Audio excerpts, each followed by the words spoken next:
தமிழகத்தில் போக்குவரத்து தொழிலாளர்களின் போராட்டம் பிசுபிசுத்து விட்டதாக நீர்வளத்துறை அமைச்சர் துரைமுருகன் தெரிவித்துள்ளார். வேலூர் மாவட்டம் குடும்ப அட்டைதாரர்களுக்கு பொங்கல் பரிசு தொகுப்பு வழங்கும் நிகழ்ச்சி காட்பாடியில் நடைபெற்றது.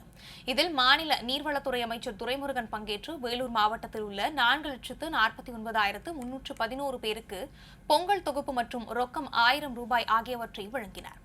நிகழ்ச்சியில் பேசிய அமைச்சர் துரைமுருகன் தாமிரபரணி ஆற்றில் அதிக அளவு பாதிப்பு ஏற்பட்டுள்ளதாகவும் அதனை சரி செய்யும் பணியில் ஈடுபட்டு வருவதாகவும் தெரிவித்தார். பின்னர் செய்தியாளர்களிடம் பேசிய அமைச்சர் துரைமுருகன் தமிழ்நாட்டில் ஒரு சில போக்குவரத்து தொழிலாளர்கள் வேலைநிறுத்த போராட்டத்தில் ஈடுபட்டு வருவதாகவும் இந்த போராட்டம் பிசுபிசுத்தது என்றும் கூறினார்.